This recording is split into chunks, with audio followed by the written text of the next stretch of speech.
What's up, summoners, and welcome back to another RiftGuides WildRift video. Today we're going to talk about Zeri, the Spark of Zone. We'll give you an item build which we think is gonna be the best and everything you need to do.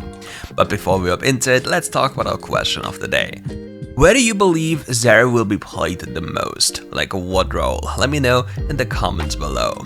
Now let's talk about Zeri's abilities. Zeri's passive ability is called Living Battery. Zeri gains movement speed whenever she receives a shield. When she damages an enemy shield, she absorbs its energy, shielding herself. Zeri's first ability is called Burst Fire. Zeri's attacks are treated as abilities and Burst Fire is treated as an attack. Moving and casting Burst Fire stores up energy in Zeri's Spark Pack. When fully charged, her next attack will slow and deal bonus damage. Burst Fire shoots a burst of 7 rounds that deal attack damage to the first enemy hit. Zeri's second ability is called Ultra Shock Laser. Zeri fires an electric pulse that slows down and damages the enemy first hit. If the enemy pulse hits a wall, it expands into a long-range laser. Zeri's third ability is called Spark Surge. Zeri dashes a short distance and energizes her next 3 shots of burst fire, causing them to pierce through enemies. She will vault and grind over any terrain she touches.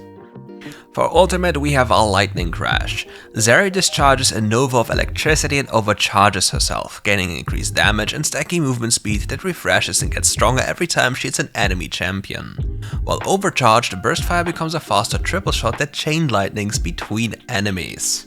With all that out of the way, let's talk about the item build. For items, we'll go Stormrazor, Infinity Edge, Lord Dominic Regards, the Warrior Quick Blades, and a GA or a Bloodthirster. For boots, you want defensive boots with a Stasis enchant.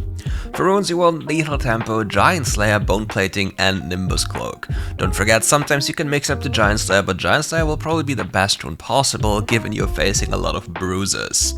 And don't mind getting too much crit, because the items you'll get in this game are just so much dependent on their usual stats rather than the crit chance itself.